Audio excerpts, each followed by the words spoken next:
जय हिंद। स्वागत है आपका आपके यूट्यूब चैनल प्रशांत एकेडमी पे। तो जैसा कि हम लोग प्रीवियस ईयर क्वेश्चंस के सीरीज़ को सॉल्व कर रहे हैं, मैथमेटिक्स सेक्शन यानी कि गणित वाला जो सेक्शन है वो हम लोग सॉल्व कर रहे हैं। अभी हम लोगों ने पेपर उठाया है 1 जनवरी 2022 का। 1 जनवरी 2022 का हम लोगों ने फर्स्ट क्वेश्चन सॉल्व किया 1, उसके बाद 10 या 9 जो भी हो। तो अब हम क्वेश्चन सॉल्व करेंगे 42 से। 31 से स्टार्ट हुआ था मैथमेटिक्स का, तो आज हम जो क्वेश्चन करने वाले हैं वो 42 से। देखते हैं कितना होता है। ठीक है, चलिए। तो आज हम सॉल्व करेंगे। ये क्लास किसका है? तो क्लास है ये CTET यानी कि सेंट्रल टीचर एलिजिबिलिटी टेस्ट, और यह है भी आपका प्रीवियस ईयर क्वेश्चन। ठीक है, और ये कब आया था पेपर? तो ये आया था आपका 1 जनवरी 2022। ठीक है, और हम लोग सेक्शन कौन सा पढ़ रहे हैं? तो मैथ। क्वेश्चन नंबर कौन सा आज पढ़ेंगे? तो क्वेश्चन नंबर 42। ठीक है, चलिए। क्वेश्चन नंबर 42 क्या है सर? क्वेश्चन नंबर 42 है आपका क्वेश्चन नंबर 42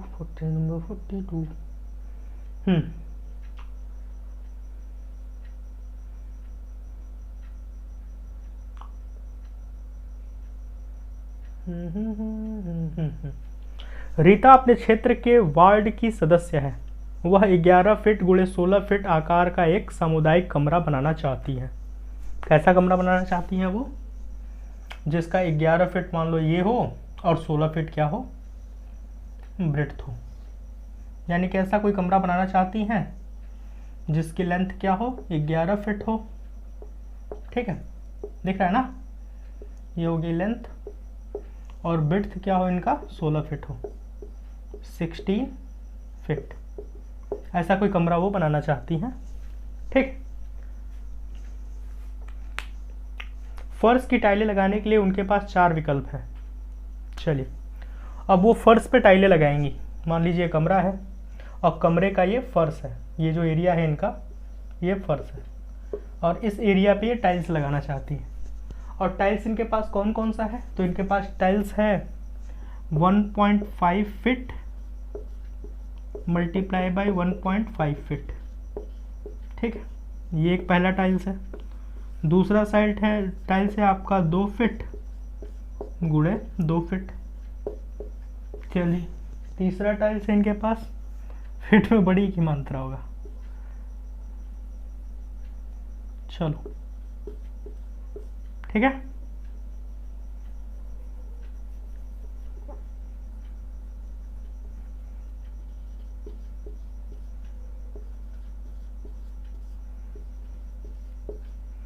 फिर कौन सा है थर्ड? 2.5 फीट का 2.5 फीट गुणे 2.5 फीट। ठीक है, फिर कौन सा है चौथा? 3 फीट गुणे 3 फीट। यही है क्वेश्चन आपका। यही है कि रीता जी अपने वार्ड की मेंबर्स हैं और उनको एक कमरा बनाना है जिसकी लेंथ है 11 फीट, विड्थ है उनकी 16 फीट। यानी कि लंबाई इस कमरे का 11 फीट है और चौड़ाई इसका 16 फीट है। ठीक है, और इनके जब ये टाइल्स लेनी गई तो इनके पास टाइलें ये सारी चीज़ें आ रही थी।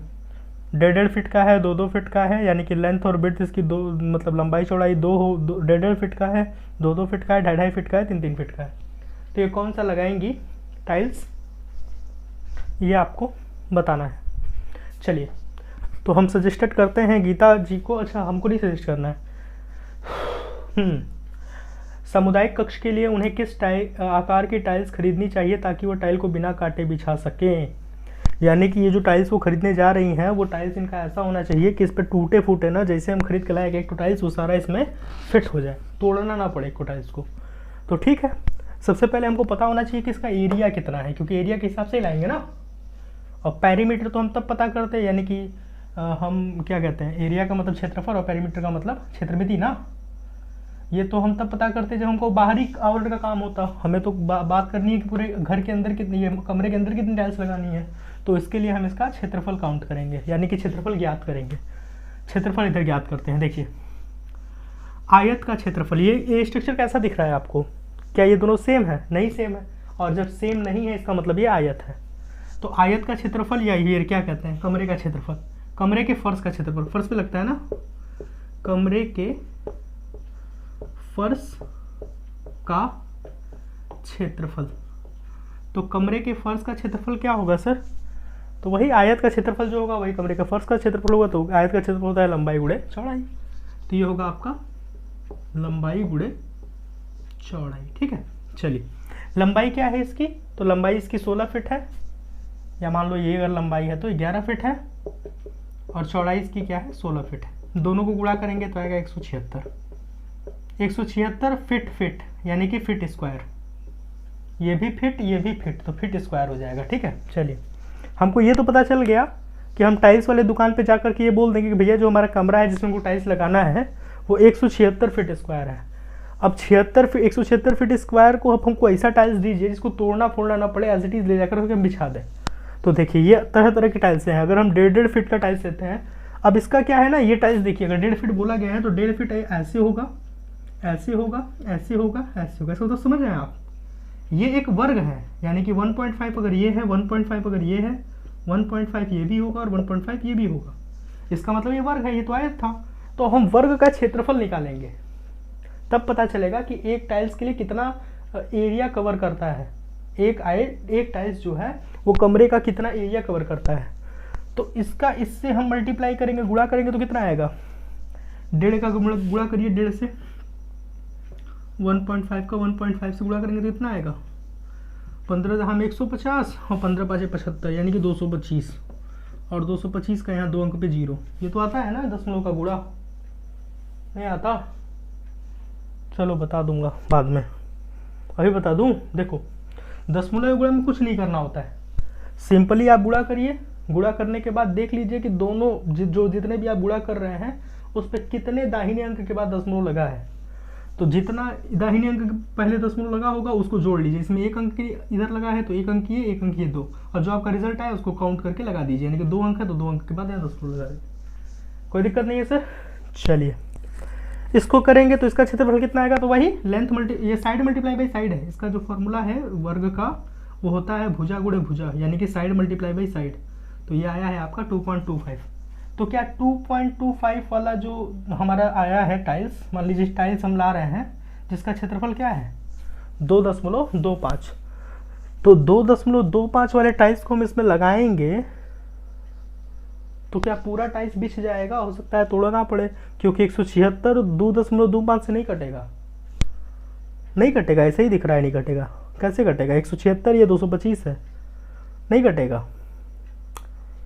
ठीक है दूसरा देखते हैं, ये इसको गुणा करेंगे तो 2 गुणे 2 यानी कि 4, इसको करेंगे तो आएगा 2.5 गुणे 2.5 यानी कि 250 और 25 पाँचे 125 यानी 375। तो 2.5 मल्टीप्लाई बाई 2.5 ये आएगा 3.75, और ये होगा 3 तरीके 9। ये भी सब फीट स्क्वायर में है सर। ठीक है, अब ये चारों टाइलें जो हमको यहाँ दी हुई हैं, इन सारे टाइलों का ये एरिया है, यानी कि क्षेत्रफल है। तो ये क्षेत्रफल आपको देखना है जो इससे पूरा विभाजित हो जाए, क्योंकि अगर इससे पूरा विभाजित हो जाएगी तभी हमको टाइल्स को तोड़ने की ज़रूरत नहीं होगी, अगर विभाजित नहीं होगा तो टाइल्स को हमको तोड़ना पड़ेगा। चलिए तो 176 से हम भाग दे रहे हैं, किससे दें, इससे देंगे तो नहीं कटेगा, इससे भी देंगे तो नहीं कटेगा, और इससे भी देंगे तो नहीं कटेगा, क्योंकि 9 का विभाजकता का नियम कहता है कि आप दोनों सबको जोड़िए, 9 से कटना चाहिए। तो 7 1 8 8 6 15, 9 से नहीं कटता है, और इससे भी नहीं कटेगा। अब 4 से कटाओ, 4 से कट जाएगा, 4 चौके 16, 4 चौके 16 यानी कि 44 टाइल्स लगेंगी इनके कमरे को फिट करने के लिए। यही होगा करेक्ट आंसर। कौन सा है देखो, ऑप्शन नंबर कौन सा है दीदी भैया, देखिए आप लोग, ऑप्शन नंबर है आपका बी, यानी कि 2-2 फीट दिखा है, 2-2 फीट की टाइल्सें लगेंगी उनके कमरे को ठीक करने के लिए। ठीक है, चलिए तो क्वेश्चन समझ में आया नहीं आया, आ गया, दूसरा क्वेश्चन लगाएं। चलो इसको इरेज करते हैं, इरेजर कहाँ है, इरेजर यहाँ है। 42 समझ में आ गया ना। 43 देखो।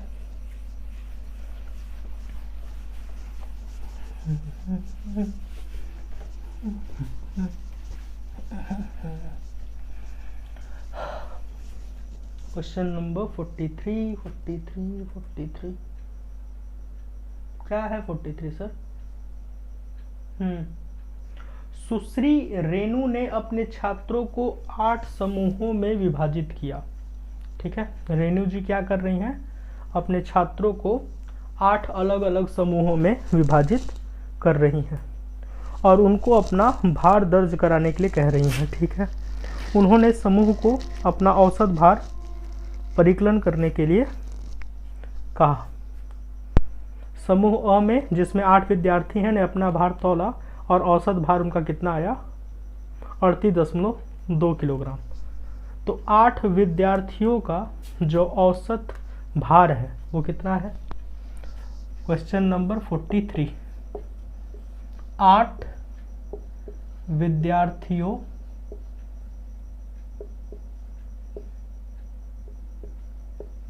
ठीक है ना, विद्यार्थियों 8 विद्यार्थियों, गलत है भैया,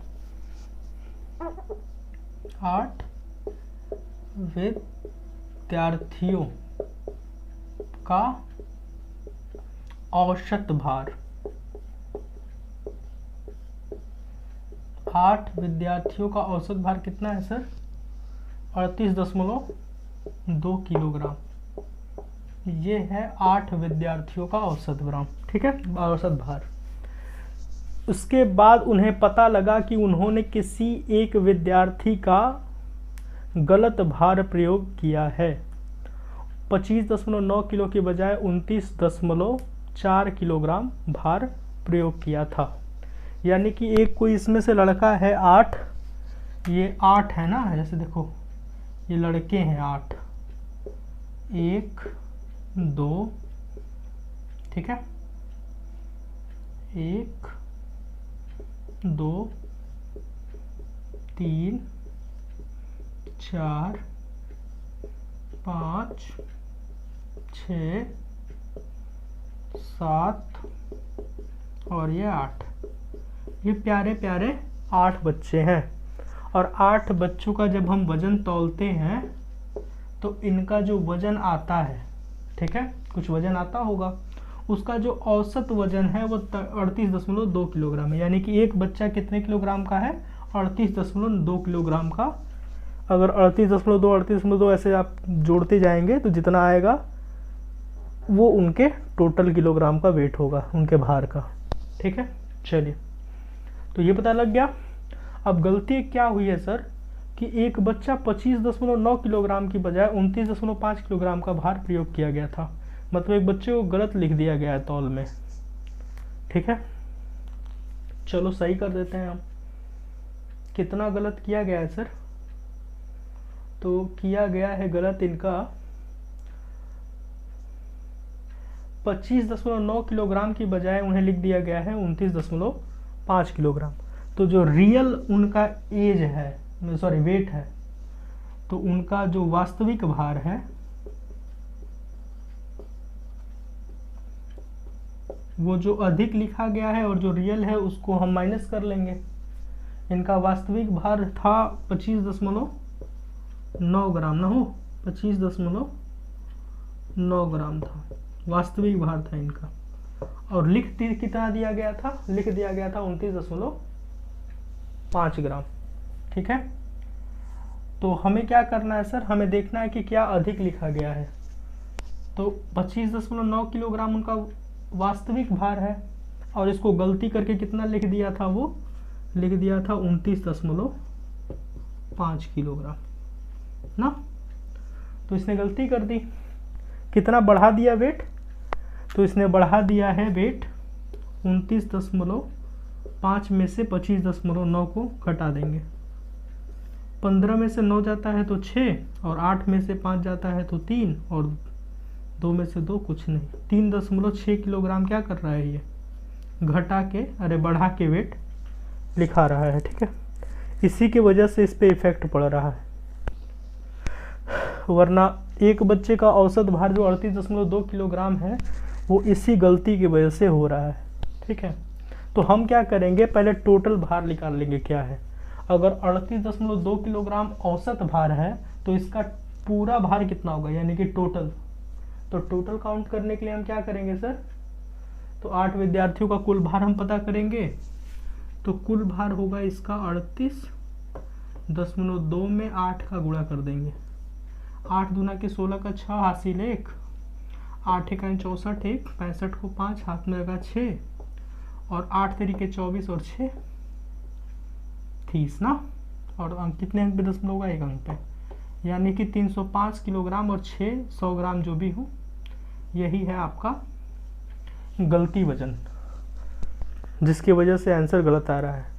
तो टोटल वजन में से हम इस वजन को माइनस कर देंगे जो उसमें गलत कर दिया था, तो हमारा वो वजन आ जाएगा जो सही का वजन है, जो रियल वजन है।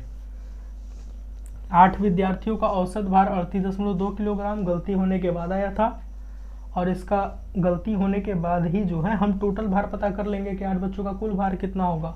तो 38.2 में हमने क्या किया, गुणा कर दिया 8 बच्चों का, तो आंसर आया आपका 305.6। ठीक है, अब क्या करेंगे हम, 305.6 में ये जो 3.6 है ना, इसको माइनस कर देंगे, क्योंकि यही भार जो है गलत लिखाया है। इस भार को घटाना पड़ेगा, इसको बढ़ा करके किसी बच्चे में लिखा दिया गया था। तो 305.6 में माइनस करेंगे 3.6 को, 6 में से 6 जाएगा 0, 5 में से 3 जाएगा 2, 0 3, 302.0, ये होगा कुल बच्चों का भार। ठीक है, तो रियल भार जो है इनका कुल बच्चों का यही होगा। पूछा क्या है, औसत भार ना। देखो अब ये हमारा सही वाला भार आ गया बच्चों का। अब औसत करना है तो 8 से भाग दे दो 302 में। 302 में आप 8 से भाग दोगे तो कितना आएगा, 8 तरीके 24 और 24 6 32 होता है ना जी। कितना होगा, 8 तरीके 24 हो गया, कर ही लेते हैं। 302 में आप 8 का भागे दे दो, 8 तरीके 24, 36, 8 सत्ते 56, 12 में से 6 गए 6, कट गया, पॉइंट लगाए 0 हुआ, 8 सत्ते फिर 56 हो गया, फिर ये हो गया 4, पॉइंट लगाए थे तो यहाँ 0 बढ़ाएंगे, 8 5 40, तो कितना आया 37.75। तो एक बच्चे का जो वजन है वो कितना होगा भैया, ये कट जाएगा, 8 5 ये करोगे तो ये 40 होगा, माइनस करोगे तो ये कट जाएगा, 37.75 होगा आपका करेक्ट आंसर। आया है, ये किलोग्राम में है भैया, 37.75 ये किलोग्राम में है, 37.75 ये क्या है, किलोग्राम में है, यही होगा आपका आंसर। कैसे निकालें एक बार फिर से समझ लो। देखो 8 विद्यार्थियों का औसत भार इन्होंने लिखा 38.2 किलोग्राम। ये औसत भार का मतलब होता है कि एक बच्चे का भार इसमें इतना है। ठीक है, गलती क्या हुई है, एक बच्चे का भार वास्तविक कितना था, गलती से ये लिख दिया है, तो हम घटा के देख लेंगे गलती कितने से हुई है। तो गलती हुई है 3.6 की, 3.6 किलोग्राम अधिक लिख दिया गया था। तो अगर एक बच्चे का भार 38.2 किलोग्राम है तो इसको 8 से मल्टीप्लाई कर दोगे तो पता चल जाएगा कि इसने गलती क्या की थी, कितना निकाला है। तो 305.6 किलोग्राम आ गया टोटल बच्चों का भार गलती करने के बाद। अब इसमें हम जो गलती किया उसको माइनस कर दें। ये 3.6 एक्स्ट्रा लिखा था किसी बच्चे में, तो उसको हमने माइनस किया टोटल में से, एक में करते तो नहीं समझ में आता। 302.0 हो गया। अब ये तो कुल बच्चों की भार की संख्या है 302.0 किलोग्राम, यानी कि 302 किलोग्राम। ये सारे 8 बच्चों का भार है। अब इसमें हम 8 का डिवाइड कर देंगे तो आ जाएगा, कितना आ रहा है 37.75। तो यही 37.75 किलोग्राम जो है एक बच्चे का भार होगा। यही पूछा है ना, औसत भार पूछा है तो वही औसत भार यही होगा, 8 से भाग दे देंगे तो। ठीक है, चलो मिटाते हैं भैया। पता लगा सर बहुत तेज दर्द करते हैं यार।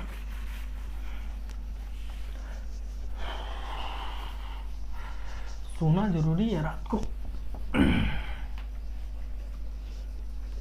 क्वेश्चन नंबर 44 देखें। 44 है क्या सर? कुछ नहीं है यार 44 में। दिए गए पैटर्न का अवलोकन कीजिए और अगला पद याद कीजिए। क्या है पैटर्न भैया? क्वेश्चन नंबर 44 क्या कहता है?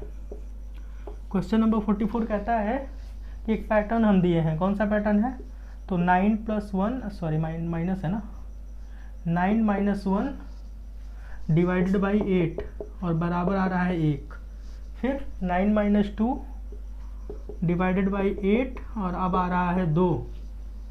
और फिर 9 8 नहीं है, 9 के बाद यहाँ 8 है। 98 - 2 डिवाइडेड बाई 8 कर रहे हैं तो 2 आ रहा है। अब 9 9 8 है ना, 9 8 7 डिवाइडेड बाई माइनस है ना, माइनस हो, ये माइनस है भैया, -/2 डिवाइडेड बाई 8 अब आ रहा है कितना? 3। ऐसे ही है, ये 1 2 है, ये 1 2 3 है।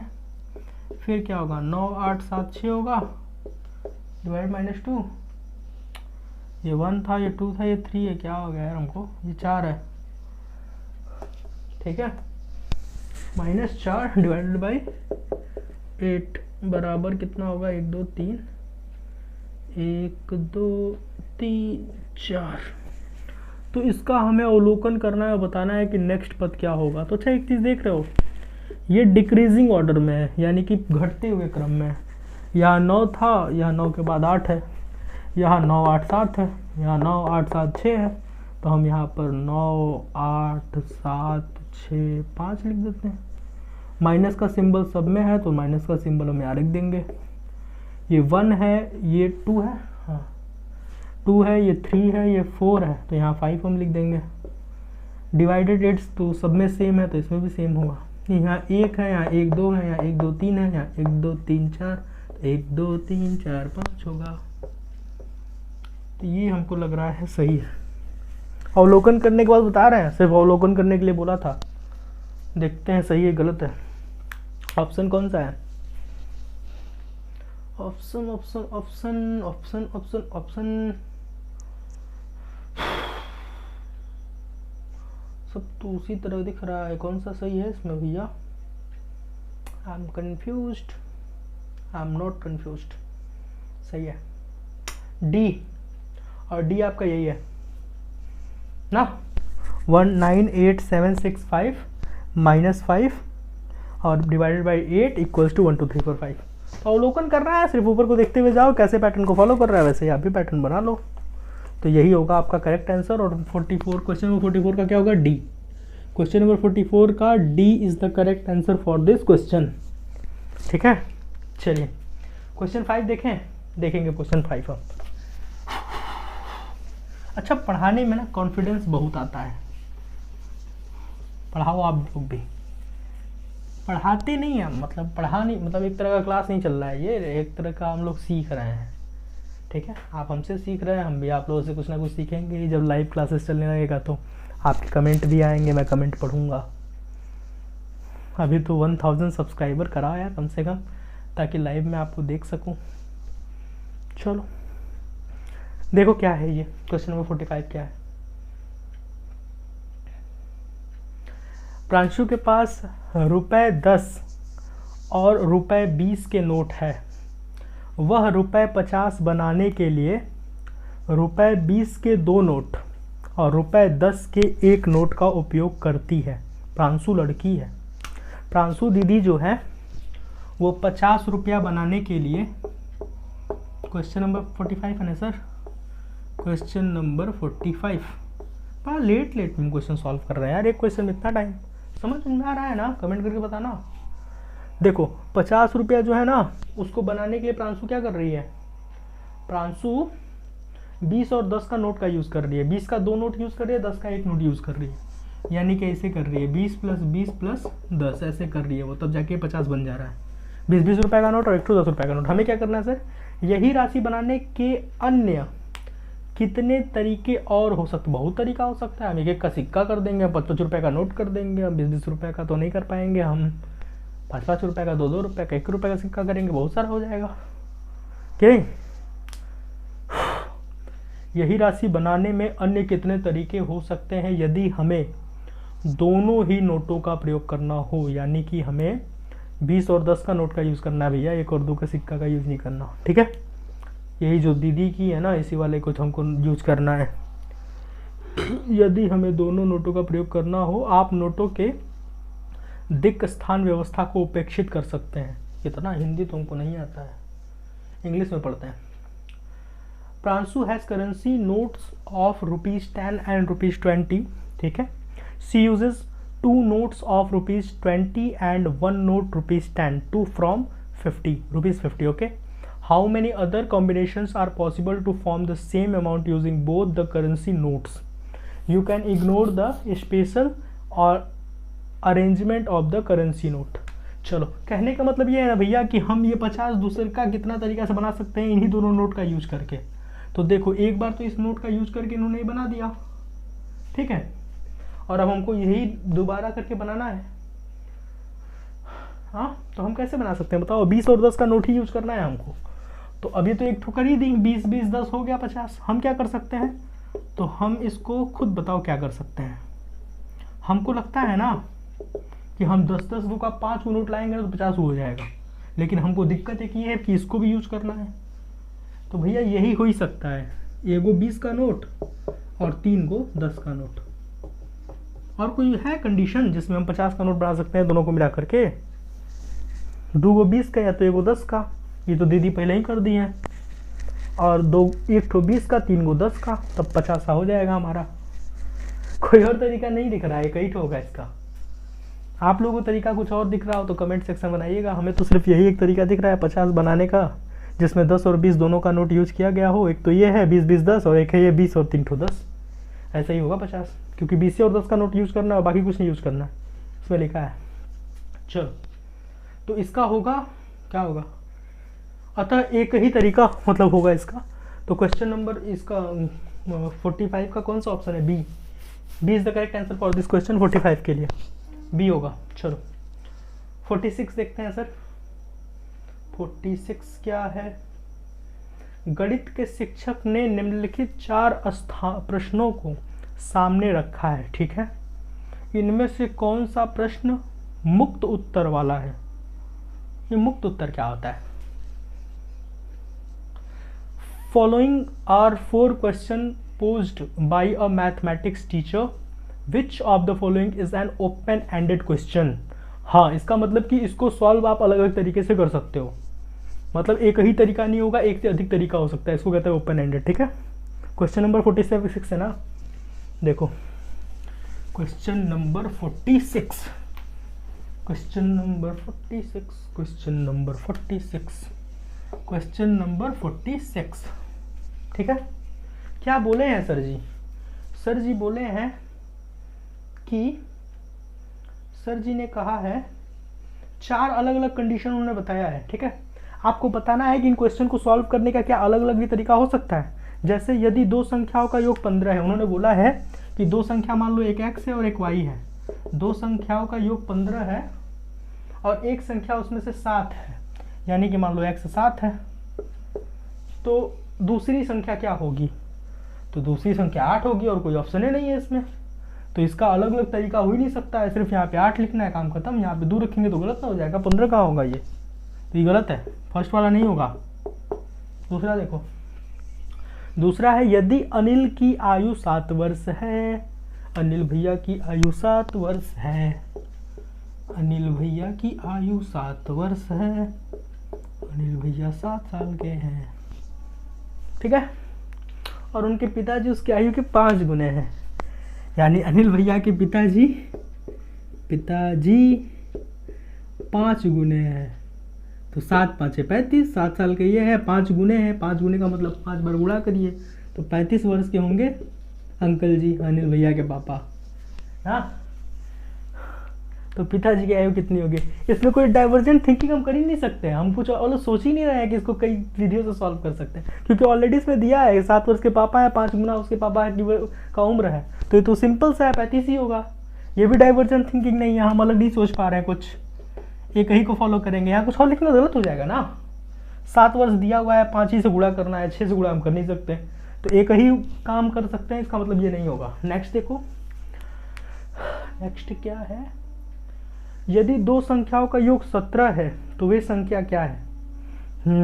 ये कुछ बात बना मुझे। देखो लिखा है ना, दो संख्याओं का योग 17 है, यानी कि x प्लस वाई का योग कितना है, 17 है। तो वो संख्या क्या होगी? यहाँ डाइवर्जेंट थिंकिंग है, यहाँ पे हम मुक्त उत्तर वाला प्रश्न है ये। मुक्त उत्तर का मतलब है कि आप इसको अलग अलग दिशाओं में सोच सकते हो। देखो 17 लाना है तो हम यहाँ 10 रख सकते हैं, या 7 रख सकते हैं, तभी भी 17 हो जाएगा। हम यहाँ 9 रख सकते हैं या 8 रख सकते हैं, तभी भी 17 हो जाएगा। हम यहाँ 7 और यहाँ पर 9 रख सकते हैं, तभी भी आ जाएगा। नहीं, 9 7 16 होता है ना, मान लो यहाँ 10 रख दिए, है ना। तो कई तरह से हम इसका आंसर ला सकते हैं। तो यही है डाइवर्जेंट थिंकिंग, मतलब मुक्त उत्तर वाला है। इसमें उत्तर फिक्स नहीं है कि यही होगा, उत्तर अलग अलग भी लिख सकते हैं। तो यही C is the correct answer for this question. अभी डी वाला भी देख लेते हैं। डी क्या है? 17 में क्या जोड़ा जाए कि उत्तर 23 आ जाए? तो 17 में हम क्या जोड़ेंगे तो कि उत्तर 23 आएगा? बताओ, 17 में हम क्या जोड़ देंगे तो उत्तर 23 आएगा? तो फिक्स है ना, 17 में 5 जोड़ोगे तो 23 आएगा। 17 18 19 20 21 22 23, 18 19 20 21 22 23, 6 जोड़ोगे तो आएगा 23। तो ये तो फिक्स है, ये गलत होगा, यही होगा। एक से अलग उत्तर भी आ सकता है इसमें। मुक्त उत्तर वाला यही है, सी। 46 का सी। अच्छा, पेडागोजी पढ़ा रहे हैं क्या? चलो, हमको नहीं पता था। 46 का सी होगा। C is the correct answer for this question. 47 क्या है भैया दीदी? 47 क्वेश्चन नंबर 47। 47 मुक्कू बाबू, मुक्कू बाबू, मुक्कू बाबू, मुक्कू बाबू, मुक्कू बाबू, बाबू मुक्कू।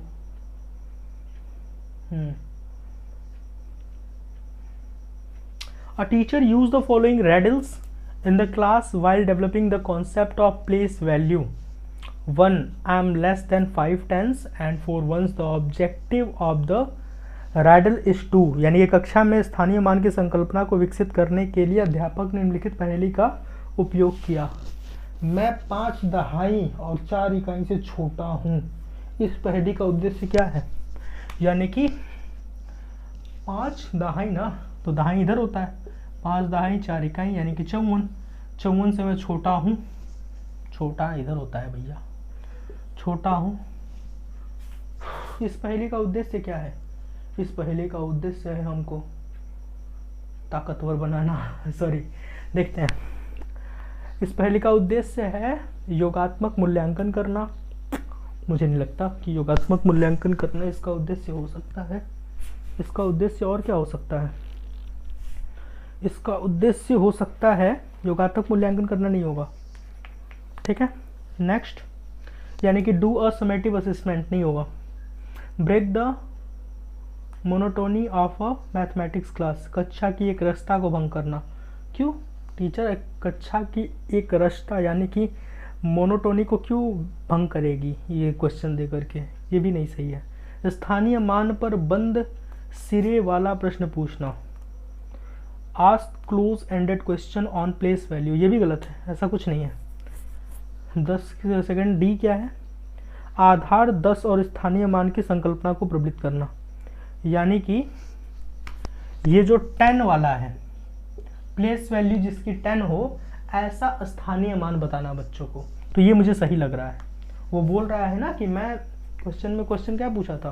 क्वेश्चन बोले थे सर कि मैं 5 दहाई और 4 इकाई से छोटा हूँ। दहाई का मतलब 50 और इकाई का मतलब 4, तो 50 4 54 से छोटा हूँ। ये वैल्यू कितनी हो गई? 50 हो गई ना बाबू। 5 गुणे 10 करेंगे तो 50 आएगा। ये यूनिट प्लेस है, ये टेंस है। इकाई दहाई, दहाई से गुणा करोगे तो 50 होगा। तो ये कॉन्सेप्ट बता रहे हैं ना कि ये दहाई के अंकों का आधार 10 यानी कि बेस 10 और स्थानीय मान की संकल्पना को प्रबलित करता है। मेरे अनुसार ये डी होगा और यही सही आंसर है। ठीक है, योगात्मक मूल्यांकन करना नहीं, योगात्मक मूल्यांकन नहीं है। कक्षा की एक रास्ता को भंग करना है, नहीं, एक रास्ता क्यों बंद करेगा टीचर? स्थानीय मान पर बंद सिरे वाला प्रश्न पूछना, ये भी नहीं होगा। आधार यानी कि बेस 10 और स्थानीय मान की संकल्पना को प्रबलित करना। 46 का डी होगा भैया, D is the correct answer. 47 का डी होगा, D is the correct answer for this question.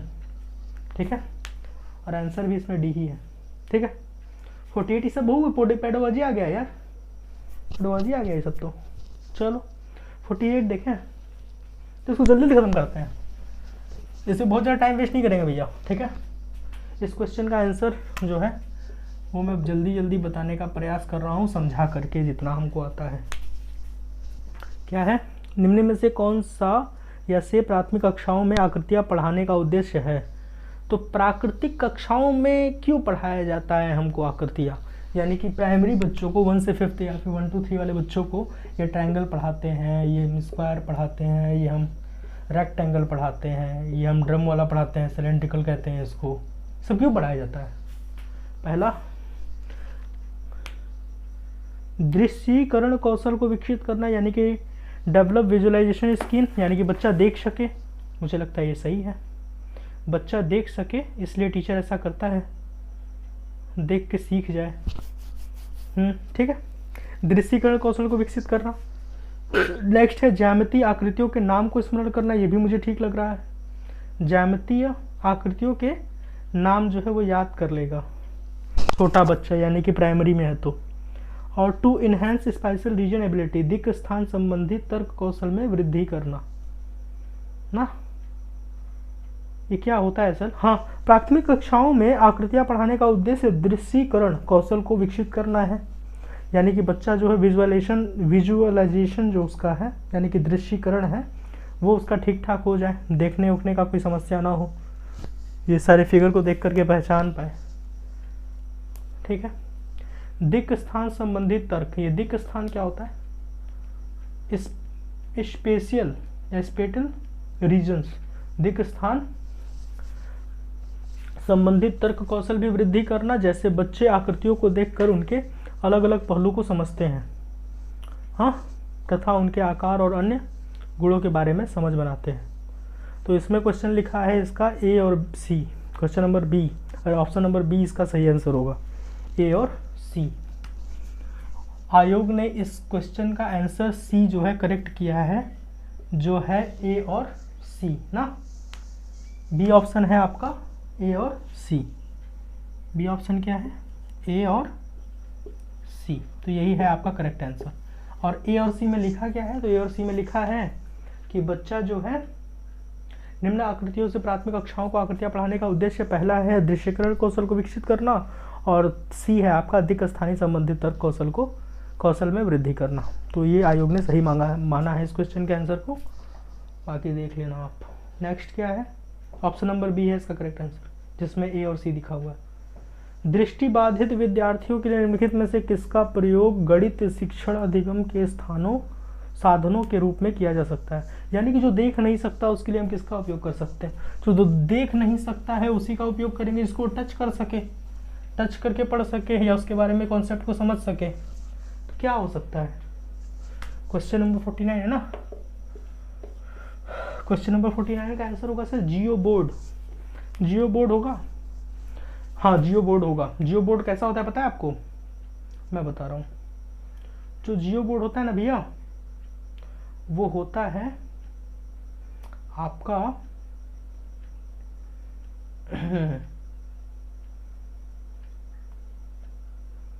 Jio board होता है वो, क्या कहते हैं, ऐसा होता है, देखो जियो बोर्ड ऐसा होगा और ऐसे इसमें से कीलें निकले होंगी, ठीक है ना, इसमें ऐसे ऐसे कीलें निकली होंगी, जो भी हो एक स्ट्रक्चर होगा, ठीक है। और उसमें ऐसे रबड़ या फिर किसी को आप ऐसे अटैच करके बताओगे कि देखो ये कौन सा शेप है, फिर बताओगे आप ये देखो स्क्वायर का शेप है, ये देखो ये रेक्टेंगल का शेप है, ऐसे करके आप उसमें सिखाओगे बच्चों को, या बच्चे सीखते हैं उससे। तो जियो बोर्ड तो होगा दृष्टिबाधित के लिए, जो देख नहीं सकते, विजुअल जिनका प्रॉब्लम है कुछ। नेक्स्ट क्या है? नेक्स्ट है आपका जियो जेब्रा। नहीं, जियो जेब्रा तो वो होता है ना, जियो जेब्रा बड़े बच्चों के लिए यूज़ आता है, वो सब ग्राफिक्स वगैरह ऐसे करके होता है वो, तो उसमें कहाँ जो बच्चा देख नहीं सकता वो यूज़ करेगा। जियो जेब्रा नहीं होगा, जियो जेब्रा नहीं होगा, जियोग्राफ होगा, सॉरी जियो बोर्ड। और फिर गिनतारा अबेकस, हाँ अबेकस भी हो सकता है। अबेकस का मतलब एक ऐसा होता है ना, क्या कहते हैं उसको, ऐसा एक स्ट्रक्चर होता है, इसमें ऐसे ऐसे में बहुत सारे गोलियां भरी होती हैं, ऐसे ऐसे ऐसे ऐसे बहुत सारे ना, ऐसे स्ट्रक्चर होता है जिसमें बच्चा जो है जोड़ घटाना सीखता है ना। तो ये भी हो सकता है, ये भी हो सकता है, ठीक है। चलो डी क्या है सर? तो डी है आपका ग्राफिक कैलकुलेटर। कैलकुलेटर कहाँ से यूज़ करेगा वो? नहीं हो पाएगा। यही दोनों होगा, ये और ये, मुझे ऐसा लगता है, और आयोग ने भी यही सही माना है। ये जियो बोर्ड है और ये आपका वो है अबेकस, ठीक है, जिसको हम कहते हैं गिनतारा।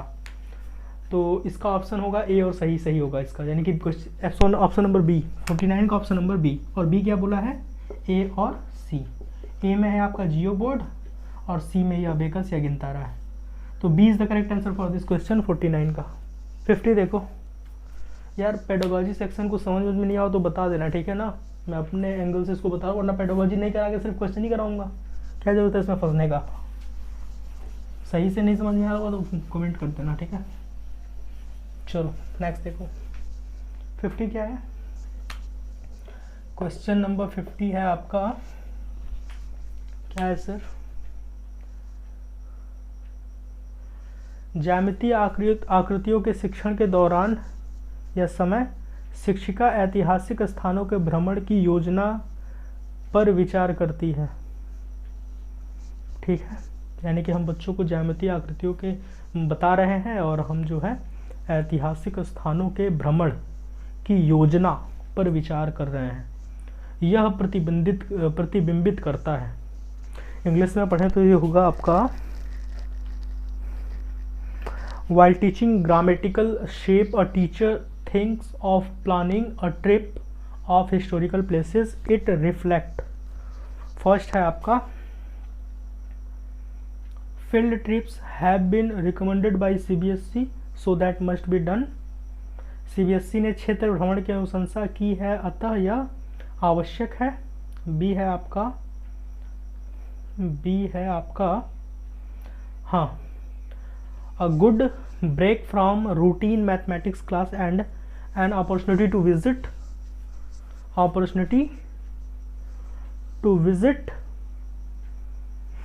the historical places। एक नित्य क्रम गणित की कक्षा में अच्छा विराम प्राप्त होता है और ऐतिहासिक स्थानों पर जाने का अवसर मिलता है। नहीं, ऐसा कुछ नहीं है। सी, आकृतियाँ किसी भी वास्तुशिल्प का अनिवार्य भाग है और इस प्रकार के भ्रमणों से गणित के कक्षा के पार ले जाने को प्रोत्साहन मिलता है। कुछ हद तक मुझे ठीक लग रहा है। अध्यापक ने निर्धारित समय से पहले ही अधिकतर पाठ्यक्रम पूरा कर लिया है और अब खाली समय अवकाश देना चाहता है। ऐसा नहीं है, अगर वो पढ़ा रहा है ज्योमेट्रिकल शेप और किसी भ्रमण के उसके बारे में सोच या बता रहा है कि देखो कुतुब मीनार जो है वो इसका ऐसा शेप था, यानी कि ताजमहल आप गए थे तो फिर उसका ऐसा शेप था, उसमें जो वाटर वगैरह है वो मतलब कौन सा शेप है उसका, स्क्वायर शेप में है या फिर रेक्टेंगल शेप में, ऐसा कुछ वो बता रहा है या फिर सोच रहा है, तो एक तरह से वो मतलब गणित की क्लास को अच्छे से कंटिन्यू करने की कोशिश कर रहा है वो, तो वो मतलब फोर तो नहीं होगा बिल्कुल। अध्यापक ने निर्धारित समय से पहले ही अधिकतर पाठ्यक्रम को पूरा कर लिया, वो खाली समय अवकाश देना चाहता है, ये भी नहीं होगा। सी मुझे लग रहा है, आकृतियाँ किसी भी वास्तुशिल्प का अनिवार्य भाग है। आकृतियाँ यानी कि शेप जो है are an integral part of any architecture and such tips encourage mathematics beyond classroom, ठीक है। यही होगा, आकृतियाँ किसी भी वास्तुशिल्प का अनिवार्य भाग है और इस प्रकार के भ्रमणों से गणित को कक्षा के पार ले जाने में प्रोत्साहन मिलती है। तो C is the correct answer for this question होगा, और ये लिखा भी यही है। ज्यामितीय आकृतियों के शिक्षण के दौरान या समय शिक्षिका को ऐतिहासिक स्थानों के भ्रमण का विचार करती है। यह प्रतिबिंबित करता है कि शिक्षिका ज्यामितीय आकृतियों को, जैसे बिंदुओं को, रेखाओं को, तलों को और ठोस चीज़ों के गुण स्वभाव मापन को प्राकृतिक से सिखाना चाहती हैं। आकृतियाँ किसी भी वास्तुशिल्प का अनिवार्य भाग हैं और इस प्रकार के भ्रमणों से गणित के कक्षा के पार ले जाने में प्रोत्साहन मिलता है। तो 50 का जो है वो होगा C. C is the correct answer for this question, ठीक है। चलो 51 देख लेते हैं क्या है sir. A primary class mathematics teacher poses the following question to his students. Reena and Seema went to a shop to buy a bag. Reena और सीमा जो है वो गई हैं बैग खरीदने के लिए, ठीक है। रीना और सीमा एक दुकान पर एक बैग खरीदने के लिए जाती हैं। दुकान में मूल्य पर्चियों के साथ बहुत सारे बैग हैं। वे बहुत सारी मूल्य पर्चियों को देखकर चकरा जाती हैं। क्या आप मूल्य पर्चियों को या तो आरोही या अवरोही क्रम में लगाकर उनकी सहायता कर सकते हैं? यानी कि बैग क्या क्या है? बैग ए है 4732 रुपए का। फिर बैग बी क्या होगा? क्वेश्चन नंबर 51 है ना, क्वेश्चन नंबर 51 है ना भैया, देखो 51 है। चलो तो देखते हैं सर क्या होगा इसका।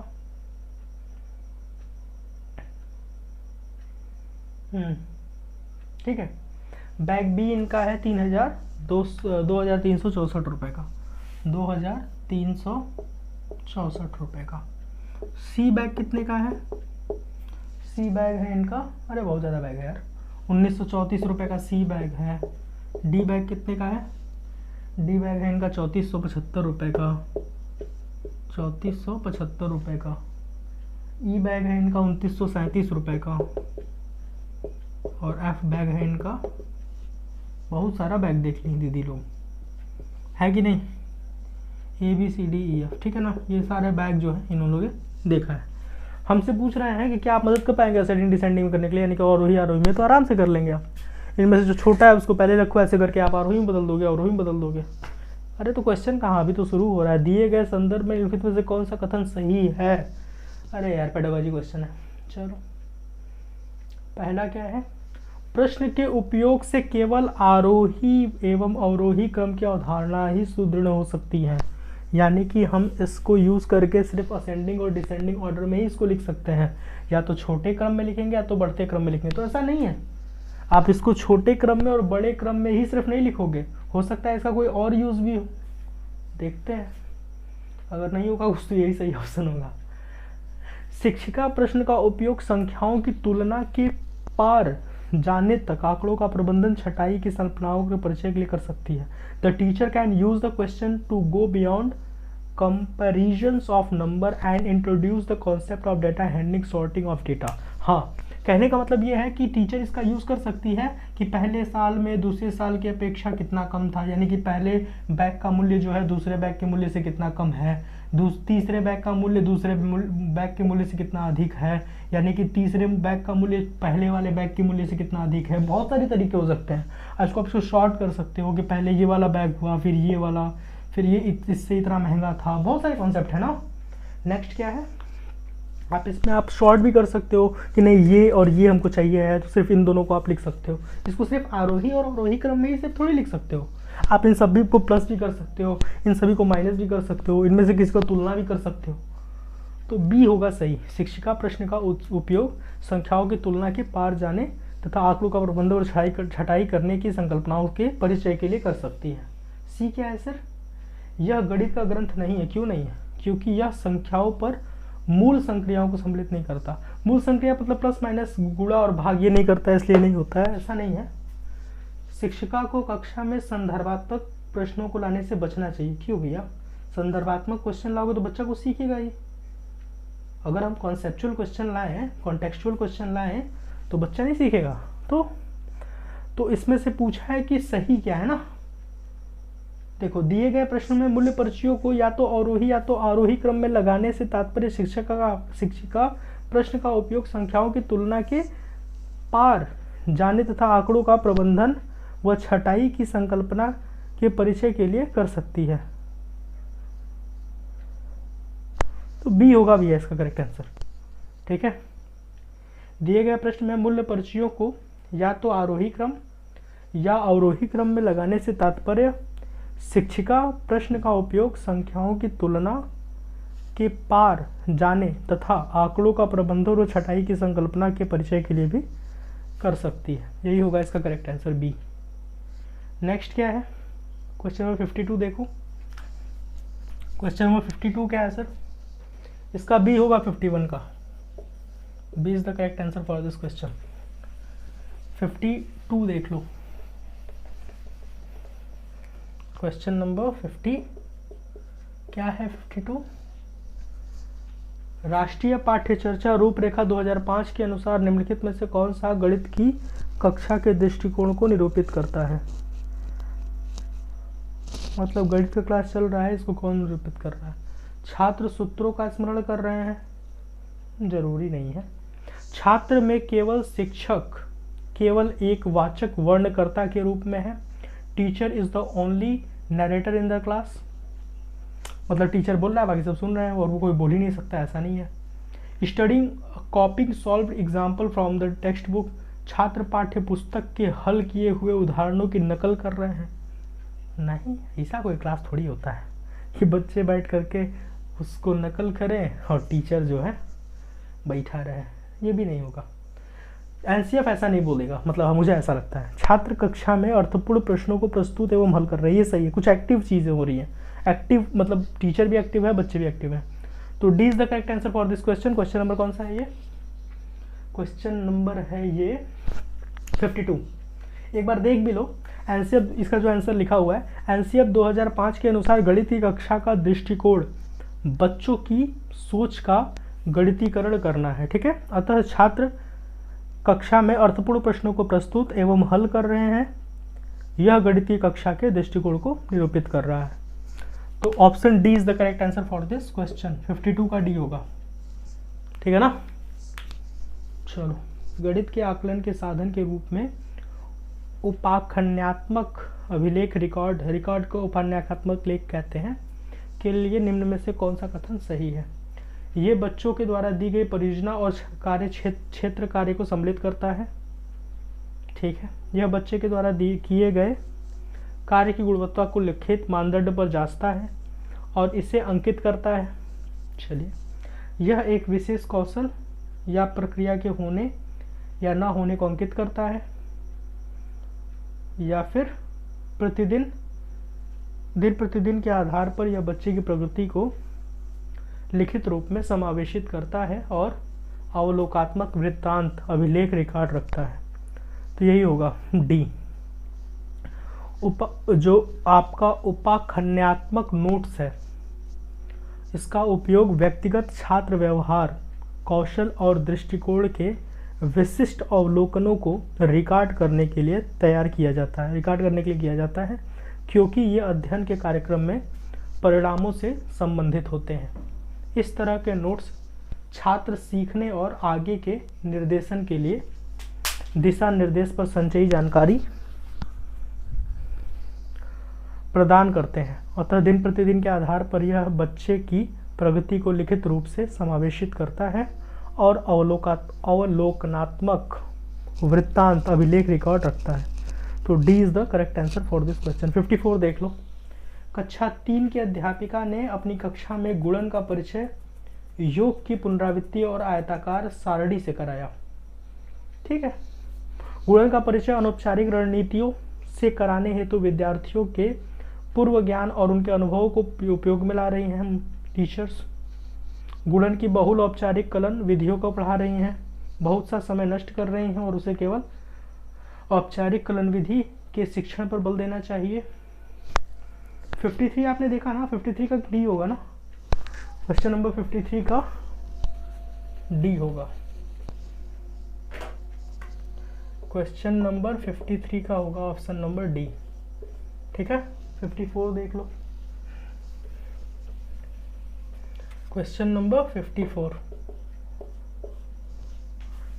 है आपका कक्षा 3 की अध्यापिका ने अपनी कक्षा में गुणन का परिचय योग की पुनरावृत्ति और आयताकार सारणी से कराया है, ठीक है। गुणन का परिचय अनौपचारिक रणनीतियों से कराने हेतु विद्यार्थियों के पूर्व ज्ञान और उनके अनुभव को उपयोग में ला रही हैं, ठीक है। देखते हैं, गुणन की बहुल औपचारिक कलन विधियों को पढ़ा रही हैं, अच्छा। बहुत सा समय नष्ट कर रही हैं और उसे केवल औपचारिक कलन विधि के शिक्षण पर बल देना चाहिए। ऐसा नहीं है छात्रों को व्यस्त कर अपने लिए खाली समय प्राप्त कर रहे, ऐसा नहीं है। मुझे लगता है इस क्वेश्चन का आंसर, और ये भी है भी, कि जो कक्षा 3 की जो छात्र अध्यापिका हैं वो बच्चों को योग की पुनरावृत्ति और आयताकार सारणी से करा रही हैं योग का परिचय और गुणन का परिचय। तो ये होगा आपका introduce multiplication through informal strategy for utilising the previous knowledge and experience of student. गुणन का परिचय अनौपचारिक रणनीतियों से कराने हेतु विद्यार्थियों के पूर्व ज्ञान और उनके अनुभव को उपयोग में ला रही हैं वो। इस तरह का वर्क करके, पुनरावृत्ति करके योग का। यानी कि उन्होंने पहले वाले बच्चों को देखा होगा, बच्चे 3 और 3 जानते हैं जोड़ना, 6 आता है। अब उनको पढ़ाना है कि 3 गुणे 2 कितना होता है, तो वो बता रही है कि बच्चे देखो, जैसे तुम 3 को 2 बार जोड़ते थे तो 6 आता था, उसी तरह हम 3 का मल्टीप्लाई 2 में करेंगे तो आंसर आ जाएगा 6। तो ऐसे वो पढ़ा रही हैं, ठीक है। तो इसका ऑप्शन होगा 54 का ए, सिर्फ ए इज द करेक्ट आंसर होगा फॉर दिस क्वेश्चन, 54 का ए होगा, ठीक है। चलो 55 देख लो। 55 क्या है सर? 55 है आपका इसका क्वेश्चन, ये क्या है इसका आंसर, इसमें क्या लिखा है देख लो। एक कक्षा 3 की अध्यापिका ने अपनी कक्षा में गुणन का परिचय योग की पुनरावृत्ति और आयत सारणी से कराया। इसमें वह गुणन का परिचय अनौपचारिक रणनीतियों से कराने हेतु विद्यार्थियों के पूर्व ज्ञान और उनके अनुभव का उपयोग में ला रही है। वही मैंने बताया कि उन्होंने पूर्व में प्लस वगैरह करना सीखा था, तो उन्होंने उसका यूज़ करके उनको गुणा बताया है, ठीक है। तो ए इसका सही आंसर होगा। चलो नेक्स्ट देखते हैं। नेक्स्ट क्या है सर? क्वेश्चन को पढ़ो, क्वेश्चन को पढ़िए। नेक्स्ट 55 है ना? 55। एक बच्ची, तब तक मैं पानी पी लूं। एक बच्ची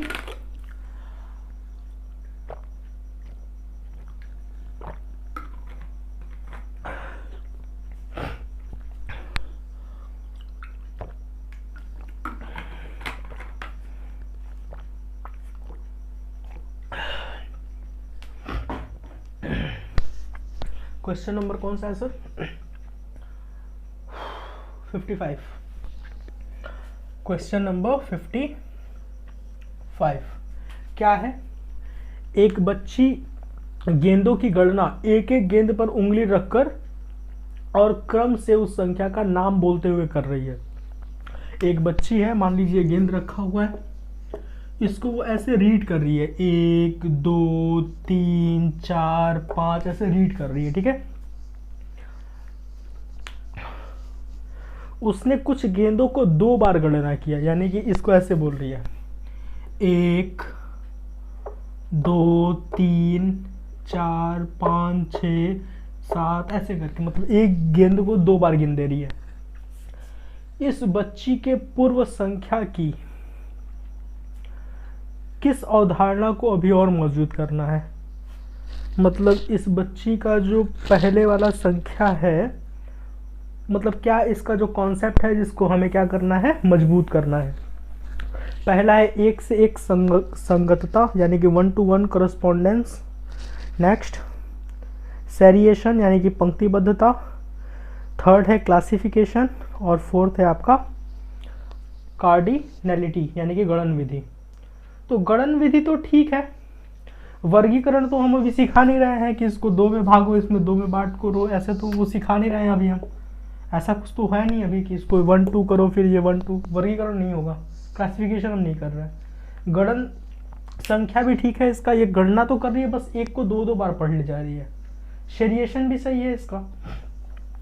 इसका आंसर जो है भैया वो ए है, 1 to 1 करस्पॉन्डेंस, एक से एक संगतता, यानी कि एक कैकिक संगति। 1 to 1 पत्राचार, प्रत्येक वस्तु को एक संख्या शब्द के साथ गिनने की क्षमता है, ठीक है। हम बच्चों को बताएंगे कि बेटा बच्चा ये ए है, 1 है, ये 2 है, इसको तुम 2 बार मत बोलो, ठीक है। ये 1 है, ये 2 है, और ये 3 है, फिर ये 4 है, फिर ये 5 है, ऐसे, ठीक है ना, ठीक है। क्षमता है। उदाहरण के लिए आप वस्तुओं की गिनती कर रहे हो तो आप पहले एक वस्तु को इंगित करते हैं और 1 कहते हैं उसको, फिर दूसरे वस्तु को इंगित करते हैं, फिर 2 करते हैं, ठीक है ना। जैसे हमने पहले ये बनाया, फिर बोला ये देखो ये 1 है, फिर ये, अब ये 1 है तो ये 2 है, फिर ये 3 है, ऐसे। तो इसके इस कॉन्सेप्ट को बिल्ड करना है, तो ए होगा इसका करेक्ट आंसर, एक से एक संगतता, ठीक है। तो 55 का A is the correct answer for this question. चलो 56 देख लो। गणित की भ्रांतियों को हम दूर कैसे कर सकते हैं? बच्चों को उदाहरण और गैर उदाहरण में व्यस्त रखकर। उदाहरण तो समझ में आता है सर, ये गैर उदाहरण क्या होता है जानते हैं आप? चलिए बताते हैं। क्वेश्चन नंबर 56 है ना, देखो उदाहरण ये है कि हम बता दें कि देखो ये 2 बॉल रखा हुआ है, ये 2 बॉल है, या ये 3 जो है 4 है, ये आपका 4 मान लीजिए व्हील है, कार या गाड़ी का पहिया है, तो ये 4 क्या है बाबू, तो ये व्हील है।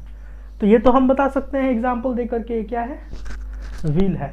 ये गैर उदाहरण क्या होता है, तो हम ये बता सकते हैं कि बेटा ये जो है ना, ये व्हील नहीं है, यानी कि ये पहिया नहीं है, ये एक स्क्वायर शेप है। या हम ये बोल सकते हैं कि बाबू ये सर्किल है, ये सर्किल है, ये सर्किल है, ये सर्किल है, यानी कि ये आपका वो वृत्त है, वृत्त है, वृत्त है, वृत्त है, लेकिन ये वृत्त नहीं है। तो जब हम ये बता रहे हैं कि ये वृत्त, ये नहीं बताया, बस ये बताया कि बेटा ये वृत्त नहीं है, तो ये गैर उदाहरण, मतलब उदाहरण में ये सम्मिलित नहीं है, लेकिन फिर भी बच्चे के कॉन्सेप्ट में चीज़ें आ गई हैं कि ये स्क्वायर नहीं है। ठीक है, तो ये भी एक महत्वपूर्ण रोल प्रदान करता है बच्चों को सिखाने में। आप उदाहरण तो दे रहे हो कि देखो वो जो आकाश में उड़ रही है वो चिड़िया है, ठीक है, लेकिन जो आकाश में उड़ रहा है एरोप्लेन वो चिड़िया नहीं है, तो ये गैर उदाहरण है। ठीक है, तो गणित की भ्रांतियों को दूर आप ऐसे कर सकते हैं, सही लग रहा है मुझे। एक ही तरह के प्रश्नों को बनाकर उनके कई बार दोहराना, इससे गणित की भ्रांतियां दूर हो जाएंगी। एक ही तरह के प्रश्न को बनाओ और उनको कई बार दोहराओ, मतलब एक ही तरह का प्रश्न, यानी कि 2 + 2 = 4, फिर 3 + 1 = 4, या ऐसे करके, मतलब एक ही तरह का क्वेश्चन बनाओ फिर उस बच्चे को समझाओ, तो ये मुझे कुछ ठीक नहीं लग रहा है। नेक्स्ट, बहुत सारे प्रश्नों के अभ्यास और डील से, बहुत सारे प्रश्नों के अभ्यास और डील से तो सही बात है, लेकिन बहुत सारे बच्चों को अभ्यास कराओगे, ड्रिल कराओगे तो बहुत ज़्यादा टाइम भी तो वेस्ट होगा। लेकिन सही है, लेकिन मुझे लगता है ये मतलब तरीका ठीक है। कलन विधि द्वारा दोबारा प्रदर्शन कराकर, यानी कि डिमॉन्स्ट्रेटिंग द एल्गोरिदम अगेन, कलन विधि द्वारा दोबारा प्रदर्शन करके, ये भी सही नहीं है। इस क्वेश्चन का आंसर जो आयोग ने सही किया, या आपका जो कमीशन है जिसने एग्ज़ाम लिया है वो सही किया है, वो ए है। गणित की भ्रांतियों को दूर करने के लिए बच्चों को उदाहरण और गैर उदाहरण, यानी कि नॉन एग्जाम्पल में व्यस्त रखकर गणित के भ्रांतियों को दूर कर सकते हैं। ठीक है, 56 का A is the correct answer for this question. 56 का ए होगा सर। ठीक है, चलो 57 देख लो। 57 क्या है? क्वेश्चन नंबर 57 इज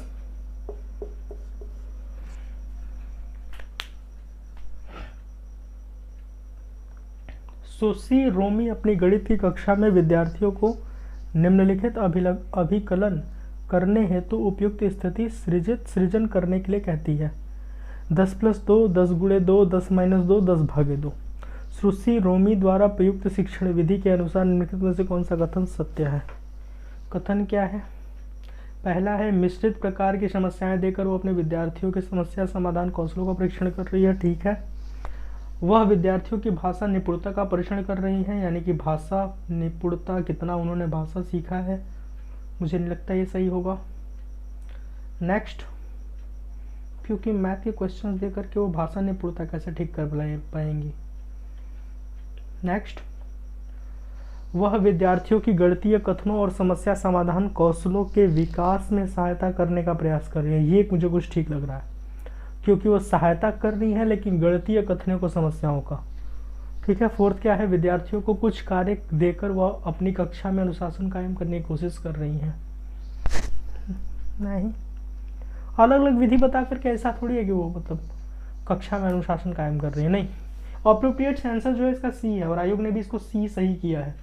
सुश्री रोमी अपनी गणितीय कक्षा में विद्यार्थियों के निम्नलिखित अभिकथन 10 + 2, 10 × 2, 10 - 2 और 10 / 2 मिश्रित प्रकार की समस्या देकर वो अपने विद्यार्थियों के समस्या समाधान कौशलों का परीक्षण कर रही हैं। तो आयोग ने इस क्वेश्चन का आंसर सी माना है भैया। C is the correct answer for this question 57। ठीक है, चलिए 58 देखिए। क्वेश्चन नंबर 58 आज पूरा खत्म ही करके मानेंगे हम। 58 क्या है सर? निम्नलिखित कथनों में से कौन से गणित शिक्षण के उद्देश्य उच्च उद्देश्यों के सूचक है, यानी कि हायर थिंकिंग है गणित के बारे में भैया। कौन मतलब इसका जो है which of the following statement are indicative of higher aims, मतलब इसका लक्ष्य जो है वो सबसे ऊंचा है, ऑफ टीचिंग मैथमेटिक्स, मैथमेटिक्स पढ़ाने का हायर एम क्या है। फर्स्ट क्या है भैया आपका, गणित शिक्षा को रोजगार योग्य ऐसे वयस्कों का निर्माण करना चाहिए जो सामाजिक और आर्थिक विकास में अपना योगदान दे सके। ठीक है, मतलब हम गणित इसलिए पढ़ा रहे हैं ताकि बच्चा जो है वो समाज में अपना योगदान दे सके, आर्थिक विकास में और सामाजिक विकास में। तो गणित ही क्यों पढ़ाओगे, सामाजिक विकास करने के लिए कुछ और पढ़ा दो, आर्थिक विकास करने के लिए कुछ और पढ़ा दो, उसको कुछ और पढ़ा दो, हिस्ट्री पढ़ा दो, जियोग्राफी पढ़ा दो, कुछ ना कुछ करके वो सामाजिक विकास कर ही लेगा, आर्थिक विकास कर ही लेगा। आर्थिक विकास का मतलब ये है ना इकोनॉमिक डेवलपमेंट। तो गणित पढ़ के क्या कर लेगा इकोनॉमिक डेवलपमेंट। गणित शिक्षा बच्चे के आंतरिक साधनों जैसे अमूर्त चिंतन और तर्क संगत निष्कर्षों को निकालने वाली होनी चाहिए। मैथ्स इसलिए पढ़ाया जाता है कि आपके जो आंतरिक साधन है जैसे अमूर्त चिंतन, ये अमूर्त चिंतन होता क्या है सर, तो देखो जब हम किसी बच्चे को कुछ दिखाते हैं तो वो मूर्त चिंतन होता है, यानी हमने बॉल दिखाया और बताया देखो बेटा ये बॉल है, समझ गया कि बॉल है, दिख रहा है। लेकिन जैसे ही बताया कि जैसे ये बॉल है ना, ये बॉल के शेप का नहीं है, ये इसको स्फीयर शेप कहते हैं और ऐसा ही शेप हमारी पूरी दुनिया का है, हमारे जो अर्थ है उसका है, सॉरी दुनिया नहीं होगा, हमारे अर्थ का है। तो हमने जब अर्थ के बारे में बोला ना तो अर्थ वो देखा तो है नहीं, उस फुटबॉल से वो गैस कर रहा है कि अच्छा ऐसे दिखता है। अमूर्त चिंतन यानी कि किसी चीज से ऐड करके उस चीज के बारे में सोचना। ठीक है, तो अमूर्त चिंतन का हमारा विकास होता है कहाँ, संख्याओं को हम कहाँ देखते हैं, काउंट करते हैं 5 में से 4 ऐसे 5 - 2 करके ऐसे करते 3 आ जाता है। चलो आगे पढ़ते हैं। गणित शिक्षा बच्चे के आंतरिक साधनों जैसे अमूर्त चिंतन और तर्क संगत निष्कर्षों को निकालने वाली होनी चाहिए। ठीक है, यही है इसका उद्देश्य। बच्चों को गणित को जीवन की एक विधि जैसे कि संप्रेषित करने, विचार विमर्श करने और समस्या समाधान करने की मनोवृत्ति के विकास के रूप में देखना चाहिए। ये भी ठीक है। गणित शिक्षा तथ्यपूर्ण ज्ञान तथा कार्यविधिक धारा प्रवाह पर केंद्रित होनी चाहिए। इसको आयोग ने माना है बी और सी सही, और बी और सी क्या है सर, ऑप्शन नंबर बी है सही इसका, और बी में लिखा है बी और सी जो है वो करेक्ट आंसर है, यानी कि ऑप्शन नंबर बी में लिखा है बी और सी। बी क्या है सर, तो गणित शिक्षण उच्च उद्देश्य का सूचक है। पहला, गणित शिक्षा बच्चे के आंतरिक साधनों जैसे अमूर्त चिंतन और तर्क संगत निष्कर्षों को निकालने वाली होनी चाहिए, और बच्चों को गणित को जीवन की एक विधि जैसे कि संप्रेषित करने, विचार विमर्श करने और समस्या समाधान करने की मनोवृत्ति के विकास के रूप में देखना चाहिए। तो B is the correct answer for this question जो आयोग ने दिया है। चलो 59 करते हैं। क्वेश्चन नंबर 59 क्या है 59 सर, 59 है आपका, न्यूमैन के अनुसार विद्यार्थी शब्द समस्या इबारती सवाल को हल करने में सक्षम हो इससे पहले वह 5 स्तरों को पूरा करे। ये स्तर नीचे यादृच्छिक क्रम में लिखे गए हैं, आपको इसको सही क्रम लिखना है। यानी न्यूमैन के अनुसार विद्यार्थी शब्द समस्या को हल करने में सक्षम हो इससे पहले वह 5 स्तरों को पूरा करे। कोई क्वेश्चन सॉल्व करना है तो सबसे पहले बच्चा क्या करेगा ये आपको बताना है, इन 5 चीज़ों को पढ़ करके सीक्वेंस में रखना है कि पहले क्या होगा, दूसरी बार क्या होगा, तीसरा क्या होगा, नहीं 59 ही तो है, ठीक है, चौथा क्या होगा, 5वां क्या होगा। क्या है, पहले पूछे गए कार्य को समझना, सबसे पहले यही करेगा, पूछे गए कार्य को समझेगा। आओ देखते हैं, मुझे नहीं लगता है कि तुरंत वो पूछे गए कार्य को समझना चाहेगा, पहले वो समस्या को पढ़ने के में सक्षम होना चाहिए। यानी कि जो हम उसको दे रहे हैं, मान लीजिए हमने एक बच्चे को क्वेश्चन दिया ये, तो सबसे पहले वो इस समस्या को समझता हो, समझने का क्या होना चाहिए, उसके अंदर सक्षम होना चाहिए। तो पहले हम रखेंगे बी को, फिर क्या है सर, फिर उसके बाद है आपका समस्या को पढ़ने में सक्षम होना चाहिए और वह पूछे गए कार्य को समझना चाहिए। यानी कि ये जो कार्य दिया गया है उसको समझे कि प्लस करना है, माइनस करना है, मल्टीप्लिकेशन करना है या डिवीजन करना है, ये उसको है। तो इसके बाद होगा ए, जो आयोग ने इसको सही कहा है, ठीक है। नेक्स्ट है भैया उसके बाद तीसरा यानी कि डी। डी क्या है सर? तो डी है गणितीय मांग के अनुसार समस्या का अनुवाद करने की आवश्यकता। यानी कि अगर ये कोई और लैंग्वेज में है तो इसको आप इसमें कन्वर्ट कर सको और समझ सको। तो ए बी के बाद सी नहीं सॉरी डी होगा, ठीक है। और डी लिखा है आपका need to translate the problem into mathematical demands. Okay, गणितीय मांग के अनुसार समस्या का अनुवाद करने की आवश्यकता, ठीक है। नेक्स्ट है आपका सी यानी कि आवश्यक गणितीय संक्रियाओं को करना। अब जो संक्रिया आपको करना है वो आप करोगे, मतलब जो मेथड यूज करोगे आप, सी होगा कॉन्सेप्ट जो आपका लगेगा।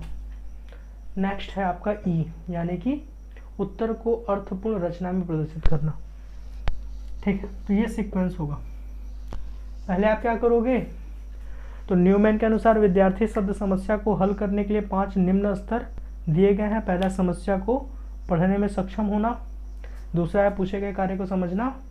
फिर तीसरा है आपका गणितीय मांग के अनुसार समस्या का अनुवाद करने की आवश्यकता। चौथा है आपका आवश्यक गणितीय संक्रियाओं को करना और उत्तर को अर्थपूर्ण रचना में प्रदर्शित करना।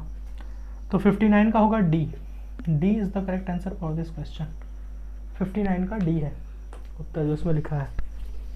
60 देख लो, लास्ट क्वेश्चन, फिर फर्स्ट जनवरी का मैथ सेक्शन खत्म। क्वेश्चन नंबर 60 क्या है सर? क्वेश्चन नंबर 60 है आपका गणित के शिक्षक के पेशेवर विकास के लिए निम्न में से कौन सा वांछनीय नहीं है, यानी विच of the following is not desirable for the professional development of mathematics teachers. के लिए क्या जो है डिजायरेबल नहीं है? पहला, गणित की कार्यशाला और गोष्ठियों में उपस्थित होना, है तो ठीक है, डिजायरेबल है भैया, गणित की कार्यशाला गोष्ठी में उपस्थित हो वो। शिक्षण अधिगम के साधनों को विकसित करें, ये भी ठीक है, डिजायरेबल है, वो करें ऐसा। अपने और दूसरे विद्यालय के गणित के शिक्षकों के साथ न्यूनतम वार्तालाप, क्यों, अच्छा से वार्तालाप करें, क्या दिक्कत है। नेक्स्ट, शिक्षक विकास फैकल्टी डेवलपमेंट के कार्यक्रम में भाग लेना, ये भी उसके लिए वांछनीय वो है, डिजायरेबल है। तो ए बी सी जो है वो डिजायरेबल है, ए बी सी डी, इसमें से क्या डिजायरेबल नहीं है, मतलब दृढ़ इच्छा शक्ति नहीं है या वांछनीय नहीं है? तो भैया ए बी और डी ये तो वांछनीय है, लेकिन ये डिजायरेबल नहीं है। ये सब डिजायरेबल है, ए भी डिजायरेबल है, बी भी डिजायरेबल है और डी भी डिजायरेबल है, लेकिन सी जो है वो वांछनीय नहीं है, यानी कि डिजायरेबल नहीं है। और सी लिखा क्या है, अपने और दूसरे विद्यालयों के गणित के शिक्षकों के साथ न्यूनतम वार्तालाप। तो सी जो है वही होगा करेक्ट आंसर, क्योंकि पूछा ही वांछनीय नहीं है होगा। इस कॉन्सेप्ट के उत्तर को एक बार अच्छे से समझिए। आज का युग जो है वो आर्थिक, तकनीकी और वैज्ञानिक युग है, ठीक है। अतः गणित तथा विज्ञान का देश के विकास में महत्वपूर्ण योगदान है। अतः जो अध्यापक गणित को पढ़ाना मजबूरी समझते हैं वे विद्यार्थियों में गणित विषय में कार्य नहीं जागृत कर सकते। अतः गणित के शिक्षक को गणित की कार्यशाला और गोष्ठियों में उपस्थित होना चाहिए, ठीक है। गणित के टीचर को गणित की कार्यशाला में उपस्थित होना ही चाहिए। और नेक्स्ट है गणित के शिक्षक में शिक्षण अधिगम के साधनों का विकास करने का गुण भी होना चाहिए, यानी कि गणित को कैसे अच्छे से बच्चों को सिखा सकें, इसका भी विकास वो कर सकें, ठीक है, इसकी क्वालिटी होनी चाहिए। एक शिक्षक को शिक्षक विकास यानी कि फैकल्टी डेवलपमेंट के कार्यक्रमों में भाग भी लेना चाहिए। अतः एक शिक्षक के पेशेवर विकास के लिए अपने और दूसरे विद्यालयों के गणित के शिक्षक के साथ न्यूनतम वार्तालाप ये वांछनीय है, डिजायरेबल नहीं है, ठीक है। तो सी जो है वो सही ऑप्शन होगा, जो वांछनीय नहीं है उसके लिए सी होगा, ठीक है। चलिए आज के लिए इतना काफ़ी है। 60 का हो गया सी। 1 मार्च का मैथ्स का पेपर जो हो गया एंड। अब हम करेंगे सेकंड या जो भी हो नेक्स्ट। अब फर्स्ट हो गया तो सोच रहे हैं सेकंड जैन का कर लेते हैं, या जो भी होगा कल पता चलेगा, ठीक है। चलिए, जय हिंद, जय भारत।